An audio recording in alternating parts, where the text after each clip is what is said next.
Welcome to Discovery Watch with John Kaiser. I'm your host, Jim Goddard. Welcome back to the show, John. Jim, pleasure to be back on the show. Did Scandium International reveal anything new at its annual general meeting last week? Well, Jim, about 6 investors attended the virtual Zoom meeting, plus the 3 sort of technical people, the lawyer, the CEO, and the CFO. And that part, the technicalities of approving the various items in the meeting, that took less than 10 minutes to get done. What was surprising is that 47% of 360 million issued shares were cast, and most of them supported the management board slate. But it was very strange that 6%, about 7.2 million shares, were withheld from the CEO, and anywhere from 2.7 to 4.9 million shares were withheld for the other board nominees. And that's unusual because Scandium International does not have any institutional shareholders, and sometimes institutions withhold their votes for particular individuals as a way of sending a message to them, to the company, to pay attention to them. But in this case, the 55% not owned by the insiders who basically voted for themselves on the board, it is retail investors. So up to 7 million shares went to the trouble to cast their votes and withhold their votes for the CEO and the other board members. And that has to be the tip of an iceberg of shareholder discontent in the way the company has been running its affairs. Now, they may be doing very good stuff developing their CMR strategy and their high purity alumina strategy and all these things behind the scenes. But in terms of interacting with the public, explaining what it is that they're doing, why they are excited, what sort of timeline there might be for things to come together, the company does next to nothing. It has a corporate presentation from March 2020 still on the homepage of its website. It talks about their offtake order development strategy with their letter of intent that they started in 2018, which we all now know has not led to a single offtake order from any potential end user. So there is a very disgruntled 55% shareholder base out there wondering, this company's got a great story. Why do they not interact better with the public? Now, during after that 10-minute formality session, the company CEO did engage questions from the people who were on the call. And one of the questions had to do with the comment that Barrick put in its Q1 presentation on the slide that deals with Long Canyon and Phoenix, their copper gold mine. And they said, we are in a partnership with a local company to study critical metals recovery from the Phoenix copper SXEW copper raffinate, and to see if we can just, get some value out of this. And they didn't mention any names. And this shareholder asked, could that be anybody other than Scandium International? And as far as we know, you are still trying to find a site to host your critical metals strategy, for which you received a patent on April 27th for the Scandium portion, and have a broader critical metals version pending. Could that be you? Anybody but you? And the CEO blew this off, saying it's possible that that's somebody else. Which, if that's actually true, that since announcing the CMR strategy in May of last year, somebody else has beaten this company to the punch with Barrick and Newmont in their Nevada gold mining JV, and has got a study going and in a partnership to recover critical metals from the same leach material that Scandium International is going after, all the work done by Willem Divestine. Well, that would be a tragedy if somebody beat them to the punch. But I think this is more an example of the company's dismissive attitude toward its shareholders. The CEO could have responded and said, well, no comment. When everybody that we're dealing with, we do non-disclosure agreements, and leave it in the air like that. And that would be legitimate. But to kind of blow it off and suggest, it could be somebody else who is beating us to fruition with this great story while we're still floundering, trying to get somebody to pay attention to us. The reality is it's got to be Scandium International. They must be very close. And a question that people are asking, well, why does this company not care about the stock price? Does nothing to market itself? And there was another question somebody asked along these lines. Why don't you do more disclosure, more engagement with the public? And the CEO's response was, well, you can read the breadcrumbs in our regulatory 10K and 10Q filings. Now, that is not what you call a shareholder-friendly CEO, and that's why the stock sits there, languishes in that 20-25 cent range, cannot get an uptrend going. Anybody who looks at it just walks away and says, this company's not really there. So is it really the case that this company has no interest in getting a better stock price, even though they have a balance sheet that's about $1 million in the hole in terms of working capital? Well, I have a suspicion that they must be very, very close to a deal.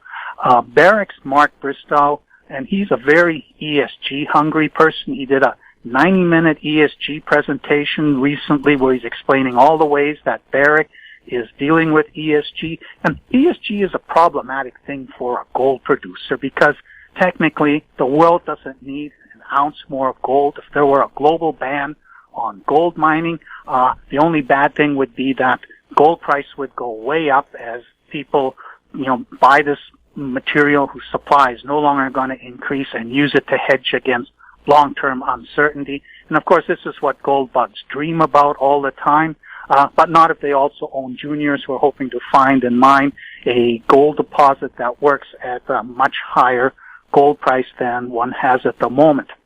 So Barrick is ESG conscious, unlike Freeport, which operates 6 SXEW copper mines in the United States. That stock has been a dog for most of a decade, but it recently reached a decade-long high because clean energy and copper, those are now intertwined. Freeport's riding the wave of cash flow, but it really doesn't have much of an ESG record, and it just plods along and doesn't even have a real growth strategy.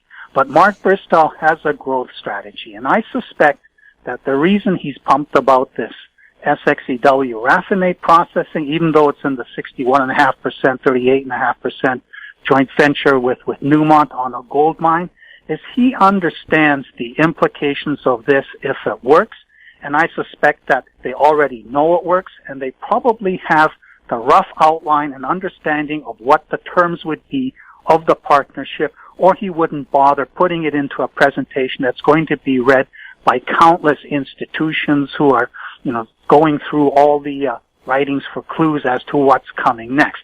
And what I suspect is that we will see an announcement, yes, we have a deal, and then the company hopes that the stock price will pop up, and institutional audiences will come up and give it a whole bunch of money, clean up the balance sheet, and give them more money to fund their share of whatever the partnership terms require, and perhaps get additional money to go to work on their high purity aluminum recovery strategy, for which they've also filed a patent that is pending. But I think what will happen, the reason they don't care and aren't even worried about the market just saying, nah, we don't care, we don't like the way you have been, put out a great press release, yeah, you got a JV on this one mine that this joint venture has in the United States that has a SXEW copper raffinate, but there's nothing else really going on there. But after the news is out, Barrick can stand back and sit there and approach the company and say, you know what, we'd like to make a strategic investment in you.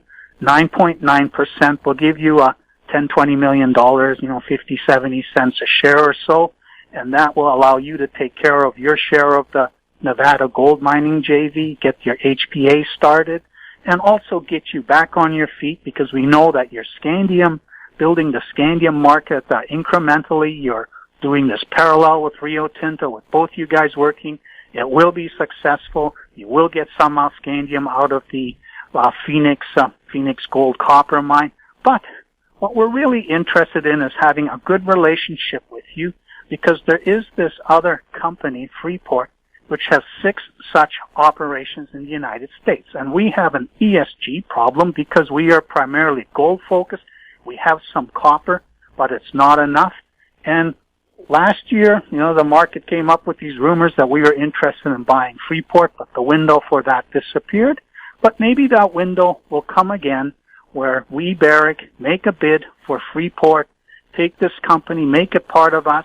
The institutions will love it because the copper is part of the clean energy sector. And furthermore, we already know that if we do the CMR to all of those copper mines that Freeport operates, we will not only get ESG credits for that, but we might actually make some additional money recovering critical metals from these copper mines that would definitely benefit the United States in its effort to achieve some sort of a self-sufficiency for critical metals that it gets from elsewhere. So I personally hear John Kaiser think something like this is brewing in the wings, and the reason management couldn't care less about what the 55%ers think is that they, the 45%ers, already have a vision of how this is going to unfold. Only they have a sense of the timing, and they're not sharing that with us for obvious strategic reasons. But I think this long-suffering wait that SCY shareholders have had to endure is finally going to undergo a turnaround, and this will become a very, very different company going forward.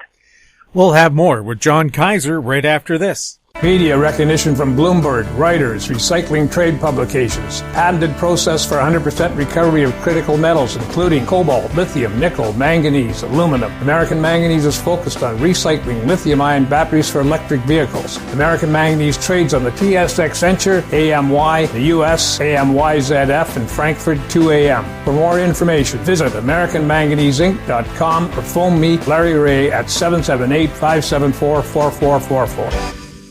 Welcome back. We're speaking with John Kaiser. John, FPX Nickel traded a lot of stock last week, and its current price of 60 cents is the lowest level this year. Any idea why?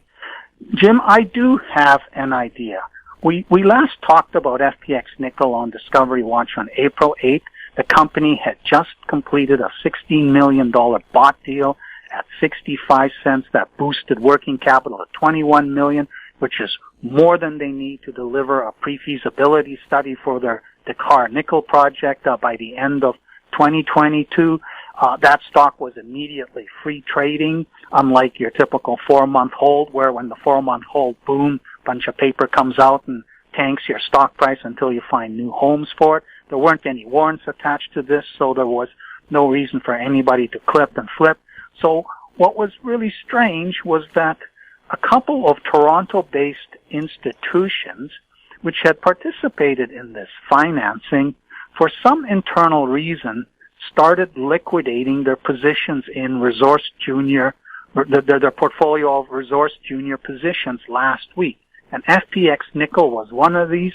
This suddenly came onto the market, and at first people didn't really know, and it eventually was going on. Eventually it was cleaned out at 60 cents, and the stock is kind of hovering right now, with the market wondering, okay, what was that really all about? Well, it was not part of an industry-wide liquidation of exposure to resource juniors, the feeling that we're in some sort of clean energy, infrastructure, renewal-driven, longer-term boom. It's still out there. We're not back into the end is nigh, apocalypse, depression coming type of thinking.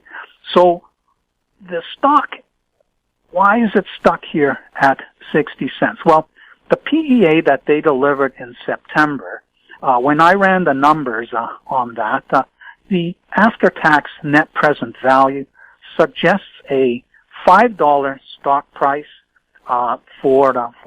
based on 228 million shares fully diluted if you use a 10% discount rate, and $14 if you use a 5% discount rate. And if you adjust that to the fact that the company is in the transition between PEA and PFS, it should be 25 to 25% of that. And so I've put out a recommendation saying this stock should be in the $1.25 to $2.50 range if you want to use 10%, or $3.50 to $7 if you want to use 5%. For base metal projects, generally 8% is used. So I'm saying that a fair value for this stock should be $1.50 to $3.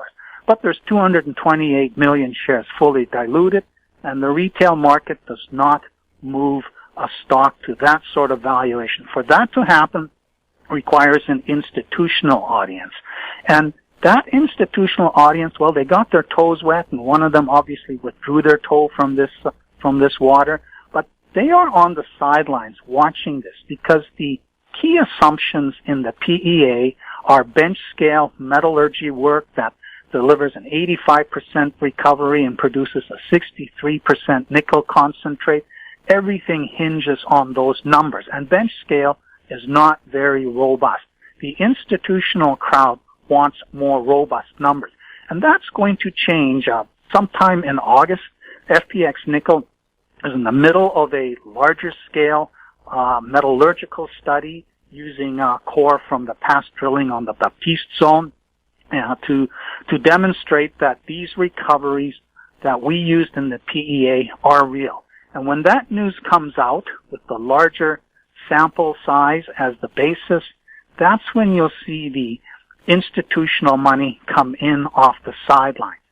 In the meantime, the stock is something ideal for retail investors who can see the math taking this thing into the $1.50 to $3 range fairly rapidly. Nickel is back above $8 a pound after tanking in March all the way down to $7.25 after nearly touching $9 during all the clean energy hype in January and February. So the PEA is in the money, and what's happening between now and August is the start of a drill program on the Van target, which is located 6 kilometers north of the Baptiste zone on which the PEA is based. And this target has a surface footprint at least as large as the Baptiste deposit, and where they have been able to sample, the grade is similar and in some places higher than at Baptiste. So they are starting a drill program in July. The nature of this type of system is it's very homogeneous, but until you drill into the third dimension, you don't know that what's at surface persists at depth. But by the end of July, when they've cut the core and done the polished sections and counted the grains and the size, and that even before they have assays sometime in late August or September, they'll know whether the Van target is indeed something similar and possibly better than the Baptiste. Now, the Baptiste itself at 120,000 tons per day is a 35-year mine life. But from a strategic perspective, this is a project that a very big producer is going to buy out and develop, not a little junior. And it's just a question of how much that party is going to end up paying. But if you have two such deposits very close to each other, then you have a very long-lived strategic asset. And the other thing, today they put out an update on their carbon sequestration studies. The holy grail in the mining industry is to achieve a carbon neutral mine. The mining sector gets a lot of bad ESG press because it uses a lot of energy to mine the rock, crush it up, process it, and deliver the metals that are the foundation of our physical world and everything that takes place in it. But it generates a lot of carbon dioxide unless by some miracle it's next to a hydroelectric plant, and you have carbon-free power to make everything happen. Well, the interesting thing about this type of deposit, and this is also a reason the institutions are suspicious and skeptical. Nobody's ever heard of a 0.12% nickel deposit going into production. Most people have never heard of a natural stainless steel mineral called awaroite, which is the basis for this Dakar mining plan that FPX Nickel has developed. And so this mineral is part of an ultramafic complex that also developed another mineral called brucite, which is a magnesium hydroxide and it ends up in the tailings, all ground up and very, very finely ground. And University of British Columbia has been working with FPX Nickel to study the carbon sequestration capacity of this brucite mineral. In other words, if exposed to carbon dioxide just from air, the carbon dioxide will bond with the magnesium hydroxide and form a magnesium carbonate, which is very, very stable over the long term. So it's a way of packing away carbon dioxide. And the report they put out today was a scaled up version of an earlier one that they reported at the beginning of the year, showing that churning the tailings does indeed pack away carbon dioxide. And the next stage that they are going to pursue is, well, what if carbon is captured at some fossil fuel plant, like a natural gas powered plant, and we bring it here and inject it in the tailings? What is the feasibility of having that captured carbon, which we don't really know where to store, what to do with, have it ended up being embedded, absorbed by the brucite within the tailings? And that's ongoing in the background. And that carbon injection could take this thing from very close to carbon neutral to possibly actually being carbon neutral. And so sometime in August, when the institutions see the results of the scaled-up metallurgical studies, they will also be watching this ESG dimension shaping up, and they'll say, this is the kind of resource sector stock where we can get our ESG credits from. So this is all coming together right now, but it's 2 months of waiting for the, van discovery news to get retail investors excited, and for the metallurgical work to bring the institutional investors into the market and have this thing priced in the $1.50 to $3 range ahead of the PFS coming out at the end of 2022, ultimately justifying a buyout by some major in the $5 to $10 per share range. This is the reason FPX Nickel is a top favorite in my group of favorites. We'll have more with John Kaiser right after this. Engineer Gold Mines is focused on the exploration and development of the historic high-grade Engineer Gold Mine situated 32 kilometers southwest of Atlan, British Columbia. Engineer Gold Mines is fully permitted for surface and underground exploration with the drill program now underway. Engineer Gold Mines Limited trades on the TSX Venture Exchange, symbol EAU. For more information, please visit us at engineergoldmines.com. Welcome back. We're speaking with John Kaiser. John, how did the P2 Gold financing work out? Jim, we last talked about P2 Gold on May 5th. The company had just gotten Waterton to amend the GABS acquisition deal. Initially, it required an upfront payment of $5 million US on closing. They got that amended to $1 million on closing and $4 million a year from now. And the reason for the amendment was that when Joe Ofsenik and Ken McNaughton went hunting for this $16 million they were trying to raise at 50 cents without a warrant, they thought that their background with Pretium, putting the Valley of the Kings into production, dealing with all those institutional shareholders, that this would carry them and enable them to raise this capital. But in April, all the capital, the institutional capital, lost interest in the resource sector. Even despite all the hype in the first quarter, the interest suddenly vanished, and part of the problem was Bitcoin coming along and just mesmerizing everybody, and so they backed off from this. GABS is a combination copper-gold system that has been around for a long time. Joe and Ken want to do a rethink of it and deliver a PEA by sometime middle of next year to show that this actually works. They also want to do some exploration in it and make it bigger, stitch parts of it together, show that this deposit is much bigger and better than assumed in the past. But last year when they took over P2 Gold, they did a bunch of expensive options on properties in the Golden Triangle, the BAM and Todd Creek, and the Silver Reef, which is to the south of the Golden Triangle, but also in in northern British Columbia, all sort of building on their experience that they had when they worked for Silver Standard and Pretium. And this requires them to spend a fair bit of money this summer on make-or-break drill programs. And the $16 million was supposed to take care of both the GABS, PEA feasibility demonstration work, and this blue sky discovery exploration drilling on these northern BC projects. But they hit the wall, and they finally announced on May 17th that they had closed $6 million of the financing after they had added a full warrant at 85 cents to the 50 cent financing.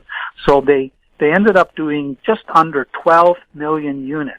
And what was really interesting, it was spread amongst 60 placees, but Ken took 5 million units and Joe took 2 million units. In other words, Ken put $2.5 million in and Joe put $1 million in. This is their own money at the same price as everybody else. And when you do the average on the remaining shares amongst the 58 places, it's like the average was 86,000 shares bought for $43,000 investment. And they also managed to raise about 1.7 million flow through after that at 60 cents.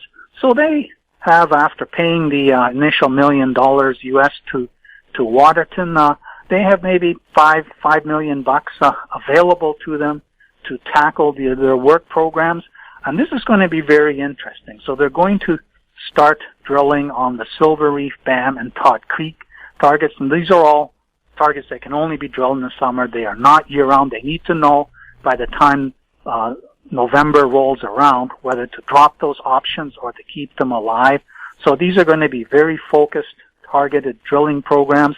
But they're also going to start doing metallurgical work on the GABS project, on the oxides to work on the recoveries there. And then they're going to start July, August, they'll start an 8,000 meter infill drilling program just to upgrade the numbers. This is safe spending money. But the challenge for them is they will need to do a significant marketing campaign. Unless the institutional audience somehow comes back, they will for now have to rely on the retail audience. And this is something very different for them because they have only had to deal with institutional investors during the past decade when they worked for Pretium. And so now it's going to be very interesting for us discovery watchers who are more interested in the discovery potential of these Golden Triangle projects than we are in demonstrating the feasibility of the GABS project. The GABS is really more of interest to the institutional audience. So P2 Gold is a very interesting proxy for how this resource junior bull market unfolds during the rest of the year. And the bull cycle has stalled.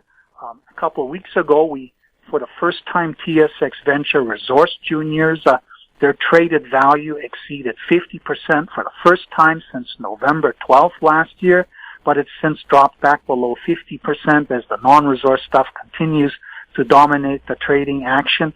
And most stocks are going sideways. And the question is, are we going to have some sort of inflection in the next few months? And traditionally, the next few months are the worst time of the year for resource juniors. The companies take the money and go disappear and do some work, come back in late August, September, and tell us what they accomplished. And we get a September rally. The old sayings is sell in May and go away. Last year, that was completely distorted because of the pandemic lockdown and then the explosion in June that ran right until it finally stalled in October. This year, it's different situation, but we do have a better backdrop of recovering from the pandemic. There are efforts to fund infrastructure spending. The U.S. government is continuing Donald Trump's track of thinking that we need to be more self-sufficient about a lot of these things. There's these globalized supply chains. They will be the death of America if we continue to rely on just-in-time delivery from places like China, which clearly are stepping up their campaign to dominate the global stage. So T2 Gold, with its feet in these two camps of discovery exploration and feasibility demonstration, with copper gold as the metals in the feasibility demonstration GABS play, this is a stock to watch for signs that we are coming out of this sort of limbo zone and heading back into a full-fledged resource sector bull cycle. John, thank you so much for the update.